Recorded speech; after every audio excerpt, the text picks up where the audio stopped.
Horror कहानियां थी।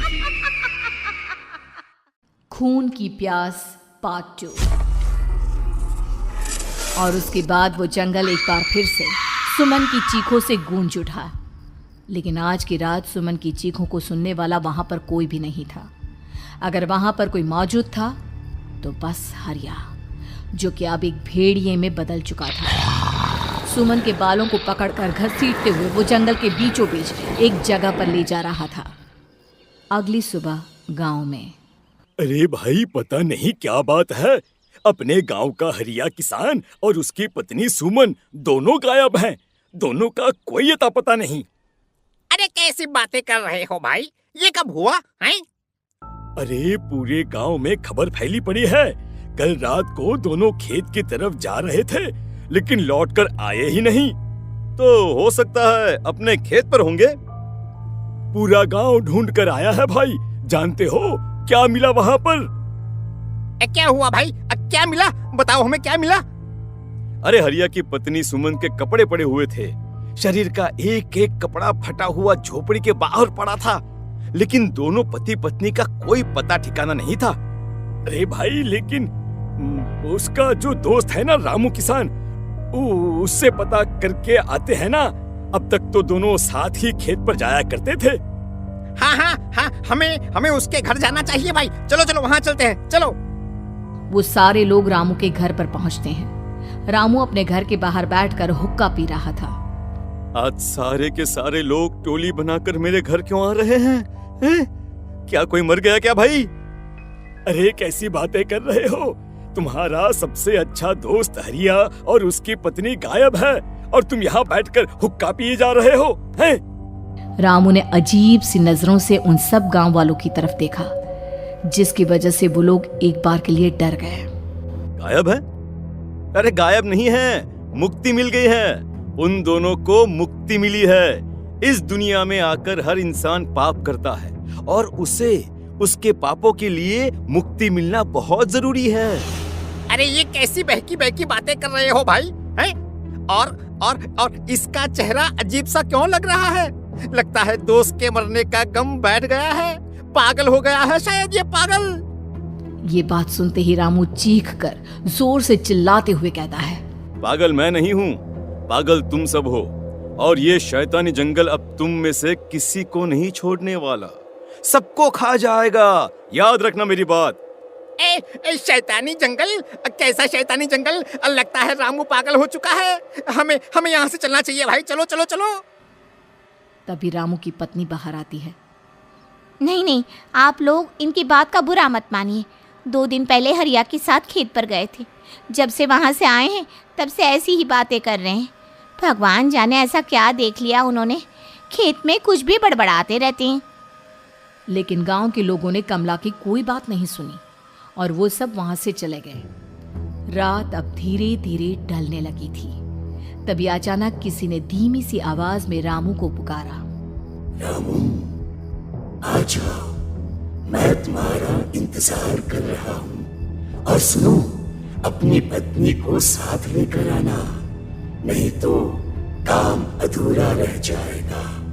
ये आवाज सुनते ही रामू के चेहरे पर शैतानी मुस्कुराहट आ जाती है। वो धीमे कदमों से अपने घर के अंदर आता है।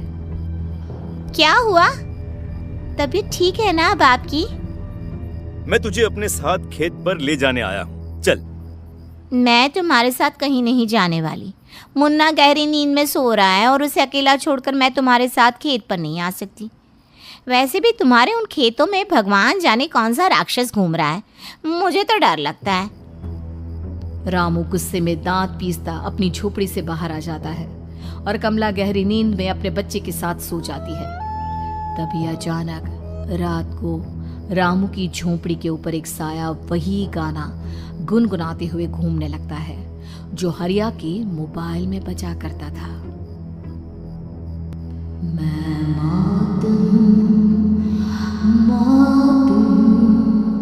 मौत जो पसरी है चारों ओर, जो आएगी कहीं से भी निगल जाएगी सबको।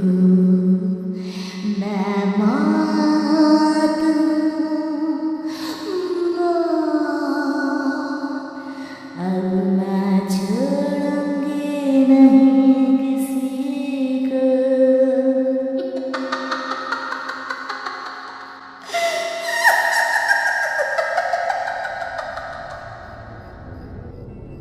ये आवाज सुनकर रामू की पत्नी कमला की आंख खुलती है और वो देखती है कि उसका मुन्ना अपनी जगह से गायब था। कमला चीखते हुए बाहर दौड़ कर आती है। वहां पर उसने देखा कि रामू ने अपने बच्चे को झोपड़ी के बाहर एक पेड़ से उल्टा लटकाया हुआ था और उसका बच्चा चीख चीख कर रो रहा था। वहीं दूसरी तरफ एक साया बच्चे के ठीक नीचे आग जलाकर उसके चारों तरफ हैवानों की तरफ नाच रहा था। छोड़ दो मेरे बच्चे को। अरे क्या कर रहे हो तुम? शर्म नहीं आती तुम्हें अपने ही बच्चे को इस तरह मौत के हवाले करते हुए? अपना बच्चा? किसने कहा ये मेरा बच्चा है? अरे ये तो उस रामू की औलाद है, इस गांव के किसान रामू की, और मेरी दुश्मनी इस गांव के हर इंसान के साथ है। क्या कैसी बात कर रहे हो तुम? और ये औरत कौन है? ये मेरे बच्चे को खा जाएगी। तभी अचानक से उस साया ने एक बेहद खतरनाक दिखने वाली औरत का रूप ले लिया और उसकी आंखों से आग निकल रही थी। सही पहचाना तूने, मैं तेरे बच्चे को खा जाऊंगी। अगर तू अपनी इस हैवान पति रामू के साथ जंगल नहीं आई तो मैं तेरे बच्चे को खा जाऊंगी। लेकिन क्यों? आखिर क्या चाहती हो तुम मुझसे? मुझे जंगल क्यों ले जाना चाहती हो? औरत बुरी तरह से ठहाके मार मार कर जोर जोर से हंसने लगी और साथ में रामू भी। ये तो तुझे वहाँ चलने के बाद ही पता चलेगा ना। अगर तू नहीं आई तो थोड़ी देर में तेरा ये बच्चा आग में जलकर मर जाएगा। चल जल्दी। नहीं मेरे बच्चे को छोड़ दो। तुम जहाँ कहोगे मैं तुम्हारे साथ चलने के लिए तैयार हूँ। और उसके बाद उस बच्चे को झोपड़ी में लिटाकर आगे आगे वो साया चल रहा था और उसके पीछे पीछे रामू अपनी पत्नी के बाल पकड़कर उसे घसीटते हुए जंगल की तरफ ले गया। जंगल में जाने के बाद, कितनी खूबसूरत हो तुम। आज की रात बस तुम और मैं एक दूसरे के साथ रहेंगे। मुझे तुमसे बहुत डर लग रहा है। तुम्हें क्या हो गया है? तुम तो बिल्कुल ठीक थे। वो होगा जो हमारे बीच होना चाहिए। तो आओ अपने आप को मेरे हवाले कर दो। कमला ने डर की वजह से अपनी दोनों आंखें कसकर बंद कर ली थी। रामू ने बुरी तरह से चीख कर कमला से कहा, आंखें खोलो अपनी और मेरी तरफ देखो। कमला ने जैसे ही अपनी आंखें खोली उसने देखा कि रामू एक खतरनाक खूनी हैवान में बदल चुका था। कौन हो तुम? जाने दो मुझे। क्या चाहते हो मुझसे? वही जो एक आदमी एक औरत से चाहता है। मैं तुम्हारा पति रामू नहीं बल्कि इस जंगल का एक भेड़िया हूँ, और आज की रात तुम्हारे खून से अपनी प्यास बुझा जाऊं। और उसके बाद वो जंगल कमला की दर्दनाक चीखों से गूंज उठा। अगली सुबह कमला के कपड़े भी जंगल में उसी तरह पाए गए जैसे कि सुमन के पाए गए थे। इस घटना के बाद पूरे गांव में दहशत का माहौल था।